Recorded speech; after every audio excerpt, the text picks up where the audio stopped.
Hello, and welcome again to my show, Searching for Integrity. My name really is John Smith.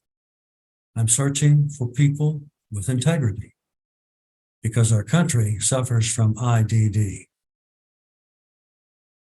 integrity deficit disorder. We have as our guest today, Fintan O'Toole, and his latest book, We Don't Know Ourselves, A Personal History of Modern Ireland. Welcome, Fintan. Pleased to have you. Thank you very much, John. It's a great pleasure to be with you. Great. Now, let me ask you, are you in the U.S. now, or are you in Ireland? I'm currently in the US, actually. I always wanted to be one of those people who would have on the back of their book that he divides his time. I also thought it sounded very glamorous. They say he divides his time between London and Paris. I divide my time between Dublin and Princeton in New Jersey, where I teach. So I'm in Princeton at the moment. Right. That's good. What do you teach at Princeton? I have a wonderful title, John. It's I am Professor of Irish Letters, and letters is a great word because it means anything you want it to mean, really. So I teach Irish culture, theatre, history, and so broadly speaking, if it's Irish, I'll try and teach it. Right. Well, I bet dollars to donuts on whether or not you have a full house every time, every classroom. Well, I think it's one of the advantages about teaching Irish material, is that obviously there's a lot of students who are interested because they have some kind of Irish background, grandparents, great-grandparents. But also, I suppose, Ireland, for a small country, it has been fortunate to have this kind of outsized impact culturally, and so people are kind of aware of Irish culture in general. If you look at the Oscars coming up, I think there are 14 Irish nominees. And Really? now that's very unusual. We don't usually get that many, but nonetheless, it's a real sign of just how vibrant Irish culture is, and how much interest there generally is in it. So if you're like me and you're obsessed with everything Irish, it's a great connection to people. Usually it's the culture that connects first, and then people might be interested in the history and the economics and all the other things. I see. And everything's got to be green, is that right? Well, no, actually, it's something I do try to emphasize because our flag, the Irish flag is actually quite a nice flag. It's green, white, and orange, and the green obviously does represent the sort of nationalist, broadly speaking, Catholic tradition in Ireland, but the orange represents the Protestant tradition, and the white was supposed to, when the flag was put up, to represent peace between these two kinds of Irishness, So a lot of Irish Americans, for example, and I think indeed possibly a majority of Irish Americans, although people don't know this, actually have a Protestant faith, where they come from a Protestant tradition. So I'm always very careful in when I talk about Ireland or Irish culture in general to try to emphasize that it's not just the green. Proud as I am of the green, I'm obviously from the green tradition. I'm from Dublin in Ireland. I grew up as a Catholic, and so that's my lens. But we all have to. You're talking about integrity, and I think part of our integrity is to try somehow to see things as other people see them as well. To keep that in mind. Mm-hmm. Mm-hmm. Well, I see that you were born in the suburbs. Tell me how that suburb compares to Princeton or somewhere around there. Well, I came from a very working class background. My father was you might remember them, but a bus conductor. It goes back to the times when on the public city transport. There was a man, and it was always a man back then, to take the fares and keep order. My father was one of those. It was not a particularly high status job. And my mother, when she went back to work outside the home after having 5 kids, she was an office cleaner. She just worked as a cleaner, So they weren't wealthy people. They weren't educated people, both of my parents would not have had a high school education even. Mhm. But they were lovely people. I was very fortunate in that Mhm. regard. And the place I grew up in was sort of built in the 1930s and 1940s. Dublin, the city I was born in, was notorious, I mean, around Europe in the early part of the 20th century for the poverty of a lot of the inner city housing. I mean, even by contemporary standards, it was regarded as dreadful. And so there was a program in the 30s and 40s to build new suburbs and move the people out from the inner city out. Now, it's very funny, John, particularly if you're American, because Americans think of like distances in a totally different way from the way Irish people do, But, Mhm. when I was a kid, people in this suburb, was called Crumlin, they thought of themselves almost like exiles, like Right. both my parents would have grown up in the inner city. If you think about James Joyce's Dublin, that kind of, real, Mhm. very tight old city.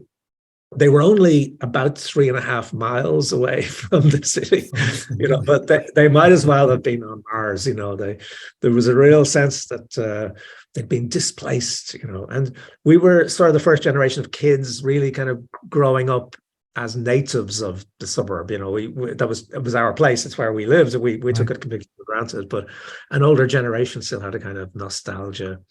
And I don't think you get that in America, because Americans don't think anything of driving 100 miles for dinner and 100 miles back, whereas Ireland's a small place, so our sense of distance is a bit. Right. Yeah. I as I was listening to your description of your family, it sounded a lot like mine. And the economics that Yeah. I had a paper route. Let's see, I was in the sixth grade, and I was getting up at 4:30 in the morning. I didn't like it much, but I needed some dough, and I certainly wasn't going to get it from my parents. Yeah. Yeah, it's striking, isn't it, the things we took for granted, in a way. And I'm not saying it's a good thing, or it's ideal at all, especially for kids to be going Yeah. out at 4:30 in the morning. But you know, it wasn't an especially monetary culture. I mean, people got by on relatively little.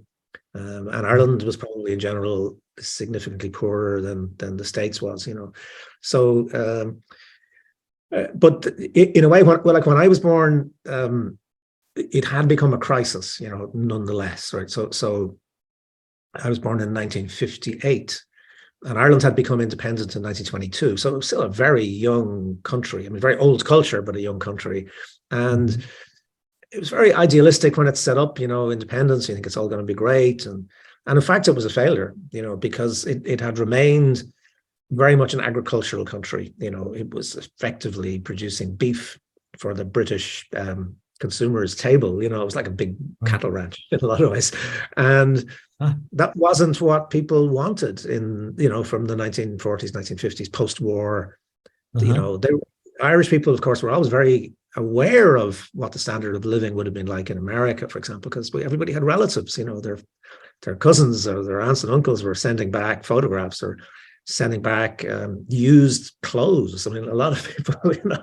kid would turn up in school, like suddenly wearing this kind of really jazzy coat. And you say, wow, where did that come from? Oh, it arrived in a parcel from America. It's like, so there was this very immediate and intimate awareness of the difference between standards of living in Ireland and elsewhere, and including in Britain. So what was happening really was all the young people were just leaving. Right.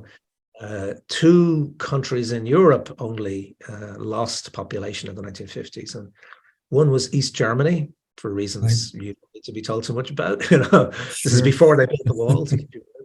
And the other was Ireland, and Ireland couldn't build a wall. You can't build a wall around an entire island. And so very large numbers of people were going. And so, but by the time I was born, there was a kind of despair about the lack of economic development, and wondering whether this could go on. Could the Mhm. place, was it viable? And Mhm. so my life, and one of the things I thought might be interesting in this book, is not so much me, but just an ordinary life which I led, and how does that life intertwine with this huge experiment, which is sort of interesting globally, I think, because it's a very distinct culture which decides that it has to open itself up to globalization in order to survive. You know, and really, in a way, the sort of story of my lifetime in Ireland, is what happens when you do that? What happens actually when you do it successfully? So, in some ways, you could say Ireland is maybe one of the single best examples of the success of globalization. But it raises all these questions about, does the place stay the same if you get richer? And of course, it doesn't. Right, right. Now, this is where the book comes in, and it's you're putting it right on a springboard. That it sounds exactly what you just been describing. Go ahead. Yeah. So what I thought might be interesting to people.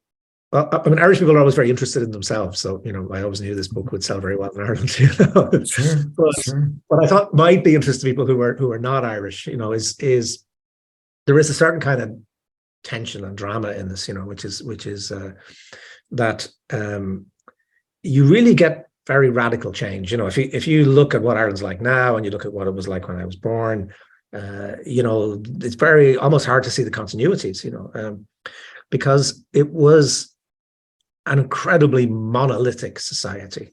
Right. I mean, it was a sort of society that a lot of far right people would actually kind of admire. It was very monocultural. There was really only one culture. It was Catholic. It was entirely white.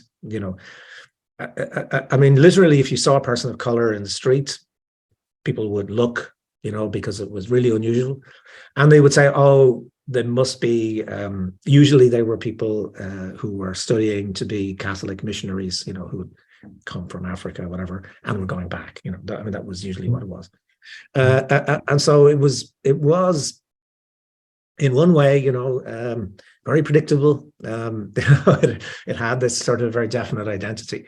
And then it was a kind of fusion of Catholicism and nationalism, and therefore of church and state. So it was kind of hard to tell, where did the state begin and the church end? Because the church, of course, the church had been there for thousands of years. The state was very new. And the church, controlled the entire education system, the hospital system. It had a huge influence over legislation. What could governments do? What did they do? Particularly anything to do with women's rights, reproduction. So we had, up to the 1990s, divorce was banned. It wasn't just banned, it was unconstitutional. Really? There was a specific clause in the Constitution saying there will be no divorce in Ireland. Up to really not the contraceptives laws were not fully liberalized until the early 1990s. You couldn't buy contraceptives. Well, you could, but you had to get around the law. The law still said you weren't supposed to. Gradually, of course, people found ways of getting around it. Sure. Gay people, and of course, Ireland was not unique in this. There was terrible discrimination against gay people in most of the Western world, but this remained the case in Ireland again until the mid 1990s. So in one way, it's sort of this system, that this very, very tight controlling system, it was able to hold on to this power for a very, very long time. And then when it goes very, very quickly. And that's, in a way, the drama is that it sort of looks like this bet that you could change everything else, keep this particular kind of ideology in place, that bet was being won, really right up to the end of the 20th century. And now you look at it and you think it's all gone. It's all gone. Like that. There's none of it left, really. That I think makes it an interesting story. Right. What kind of responses do you get from the public, knowing that you have this book called "We Don't Know Ourselves"?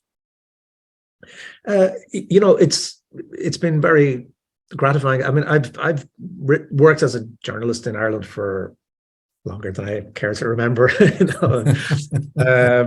People would know me. They would know my views. I write newspaper columns, for the Irish Times, and so I'm not behind the door in terms of expressing my opinions, but I don't believe in journalism that mixes the personal too much in with commenting on public affairs, Right. and so I've always tried to sort of retain a certain sense of privacy, Right. What I thought maybe the time had come with this book to actually just use the word I a lot more and try to, use my own memory, my own family, those things, which, as I said, are not in themselves hugely dramatic, but I thought maybe that's the point. They're sort of experiences that a lot of Irish people would share. So the initial response in Ireland was terrific, and it was very much people saying, it brought back so much for me. For people of my age, I'm 65 on Thursday. So, people of that age were sort of saying, it just brought back so much that I'd forgotten, but then a lot of younger people saying, now I understand my parents. now I know why they're so neurotic, or whatever. So that initially, that was, when the book came out there, it was kind of chosen as the book of the year in Ireland, and it had a kind of fantastic response and a very good response in Britain. But I was sort of unsure about how it would be read in America, to be honest, because I was sort of thinking, well, if I was American, would I be all that interested in this, and I've been I'm not being kind of excessively modest about something, but genuinely very surprised by the fact that, the New York Times chose it as one of the 10 best books of 2022. It's had, fantastic reviews.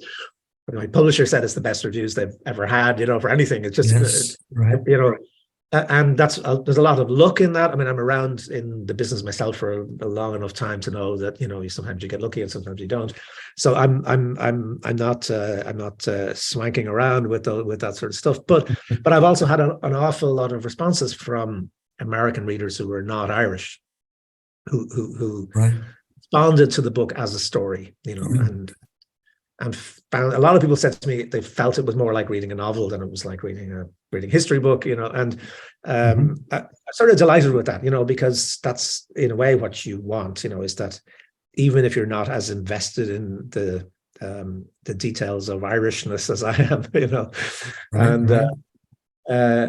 don't know, John, when the New York Times were doing their top 10 books of 2022, the woman who was they had somebody talking about each book, and from their staff, and the woman was talking about the book said she remembered an ad campaign on American TV for a kosher rye bread.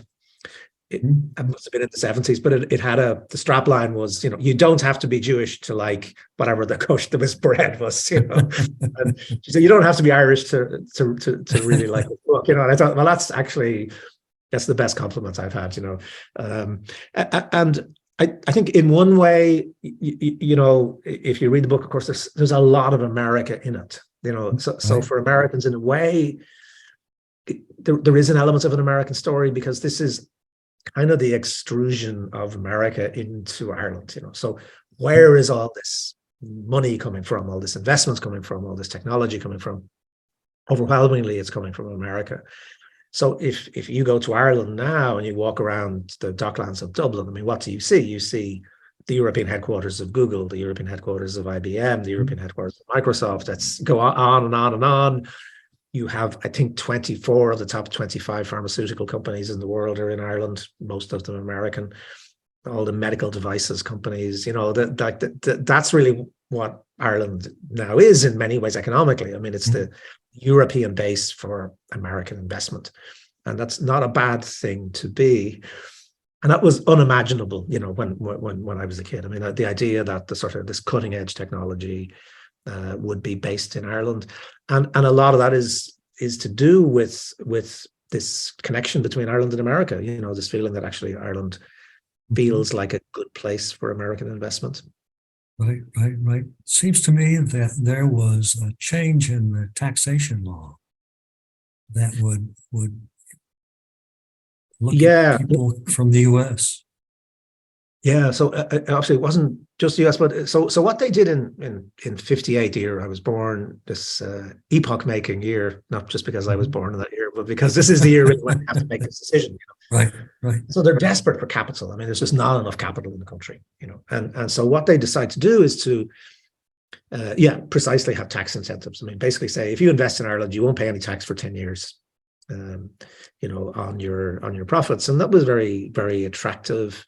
Initially, I mean, this was the companies who were taking advantage of this were American, but also German, British, French, whatever, And what they were doing was pretty low-level stuff. So they were doing the kind of stuff that, say, American companies would later do in China, manufacturing, large-scale manufacturing stuff, but cheap labor is what you want, right? And that was the deal, and a lot of Irish people were very glad to be able to do that because it meant that you could live in your own country, You might not be paid as much as you would be in America, but you had your family, you had all your sense of connection to Ireland could be maintained. Yeah. But the real success, I think, is that over time, I mean, these tax incentives, it eventually became you paid a corporate tax rate of 12.5%. It's now just going up to 15%. So it's pretty low, but it's not. It is taxation and it's serious, and Ireland gets a lot of money, frankly, and a lot of money out of that. But gradually, I think, the Irish governments did an awful lot of bad stuff, But one of the things they did very well was realize that if you're going to get up the food chain, you have to invest in education, And it's a remarkable thing to me, John, and a very touching thing is that when I was born, Ireland was the worst educated country in Europe. As I was saying, my parents didn't even ever get to high school, and they were not unusual. I mean, most of the people around us never went to high school. If they did, they got a couple of years, maybe 2-3 years. Right. And so we were the worst educated population in Europe, and we're now the best educated population in Europe. I mean, something like, is that right? I think 55% of the population has a third level college degree. Wow. So it's a very well educated population, and of course, that means that the quality of the investment that comes in, is just a lot higher. You don't go to Ireland for cheap labor anymore. You go to Ireland for skills, and for political. Oddly enough, even though we had all the troubles in Northern Ireland, the Republic of Ireland actually remained very politically stable. And of course, Ireland joined the European Union 50 years ago. And that's a huge, huge thing. So that means if you're Pfizer, let's say, right, why would you want to make a lot of your products in Ireland? Well, you've got the well-educated population, you've got the government's going to support you and be nice to you, and it's fairly stable. But also, it means you're a European Union company. Then you can, and you have this European single market with no tariffs, no barriers. So you've got this huge market, that Ireland is part of. So these things, I think, combined to make Ireland a very attractive place. And, the US has invested more in Ireland than in China. And if you think about the relative sizes, it's maybe no harm to remind your listeners what we're talking about. We're talking about 5 million people. It's the size of an American city. And so that scale of investment obviously has huge consequences, and most of them very beneficial. I think there was a period when Ireland could rightly be criticized for being something close to a tax haven. There's no question but that a lot of these companies were kind of using the Irish thing to avoid taxes they should have been paying, and I know you're in search of integrity, and there are huge questions about what are the social responsibilities of multinational corporations. But gradually, I think Irish governments realized that's not a good look. You don't want to be known as a tax haven, and I think gradually they've become a lot more transparent about this, and the tax rates have gone up. And I still think maybe if I was American, I might feel a bit ambivalent about some of this stuff, because the 1960s. Ireland was so small and so poor that you think, I give them a break. It doesn't matter. If they skim off a few taxes that might have gone to America, so what, But Ireland's not small and poor anymore. It's small, but it's not a small player in the global economy anymore, and so I think this is something that we have to think about the integrity of, and the morality of, and how we're a good international citizen as well. I think that matters to us. Right. Well, as a citizen in the U.S., it looks very highly for me to read what you wrote, and I've decided already I'm going to buy your audiobook. Oh, thank you. Yeah, I enjoy that. Taking the walk and the dog and all that gives you some peace of mind, and phone doesn't ring. And I think that I'm going to learn a lot more about Ireland. Now, well, I hope you enjoy it as a story, and it sucks you in, and what you get to do. Thank you very much. Well, I think that's something that you can pitch right now. If that's the case, and you get more and more and more, then you'll know of the benefits. Yeah, well, it's just if you write a book and you put a lot of yourself in it, it's the ultimate compliment that people will spend time with you, because I never take that for granted. As I said, I'm an old newspaper man, and you think, well, okay, is somebody going to give you 5 minutes of their time? They're going to give you 10 minutes. This is, people are busy, and they have a lot of competing things that they can be doing and turning their mind to. And this is a over 500-page book. It kind of takes you through over 60 years. So I was very conscious in writing it that you keep trying to think about the reader. And keep thinking about, okay, am I telling you a story here where you can be sucked into, and you can find it funny or amusing or tragic sometimes, or that there's a tone to it. Most people who've reviewed it have been very, very kind to it, and felt that there was a huge amount of information, that they were learning a lot, but also that it was enjoyable, and that it was a way of absorbing this information without being preached at, and sure. That would be very much my hope for it, that first of all, it has to be enjoyable for the reader. If it's not, then you're wasting your time, as far as I'm concerned. Fintan, tell my listeners where they can go and find your book or your audiobook. So you'll find you'll find the book actually in pretty much every bookshop now. It's the hardback, which came out last year, is nearly gone, I think. They reprinted, but I don't think there's any of them left, or very few. There's a few in the shops, but I know there's none in the warehouse. I was trying to buy some the other day myself, for friends, and I thought, no, we don't have any more. So, but it's just come out in paperback, it's a lovely. Actually, they've done a really nice job with it. So it's pretty much everywhere. I think pretty much all the bookshops have it. To be honest, when the New York Times picks it as one of the top 10 of 2022, it means that all the bookshops will get it in. Those things matter a lot if you're a publisher and if you're a writer. So it's pretty easy to get, and you'll certainly get the audiobook pretty much anywhere that you would normally do that. You certainly get it on Amazon. You'll get it on Audible. And the audiobook is lovely. It's really well read. I can say that because I don't read it, but it's very nicely done. And again, people seem to enjoy that, particularly when they're on long trips. It kind of your reviews are fantastic. They are.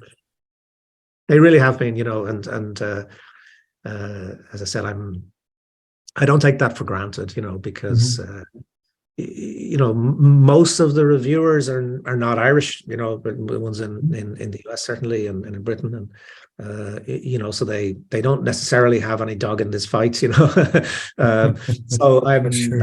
I'm touched that the story makes some sense. John, there's a really I don't know how you feel, but seeing my parents' names in print in reviews in the New York Times, it really, for me, just very touching, and little stories about my parents or about my own family, and because these are all memories that were passed down from my mother. One of the stories that I was telling in it, was about how my mother decided that she would dance with my father, the first time she saw him. And she said that the girls they'd be in the dance hall, they'd be looking at the guys coming in. And she said all the guys had a good suit. Everybody had one good suit, because those were the days when even a relatively poor guy could get one suit made, but she said the thing you looked at were the gloves. You looked at their gloves. And my father had a nice gloves. And so she thought, oh, well, maybe he has a good job, so I'll dance with him, and which is where my existence starts, But these gloves were actually his older brother had run away and joined the British Army, which was a controversial thing to do in Ireland. Right. And he'd fought in the Second World War, and he fought in the Battle of El Alamein, which was one of the first big defeats of the Nazis. So these gloves, they're part of my history, but they also had a little tiny bit in world history because he'd worn them at the Battle of El Alamein, Anyway, it's just that story. My mother never told me that story. She told my son the story, when he was a kid. Right.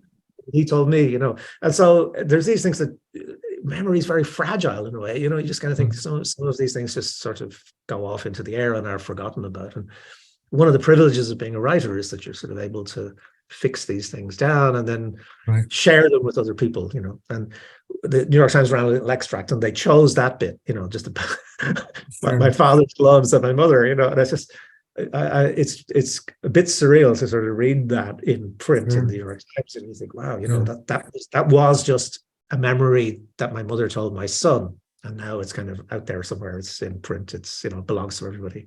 Right. That's lovely. Well, the power of the pen has made its case many, many, many times. And here, this looks like another one. And in expectations, we're going to have to say goodbye and listen to my listeners, my audience. And I want to thank you for being our guest. You're very good at what you do, and I'm let me just say this: I felt proud of you as you talked about this. Oh, thank you. And I was born in 48, so I wanted to thank you very much, and I want to say to my listeners to keep watching, Searching for Integrity, and so long. And happy trails to all.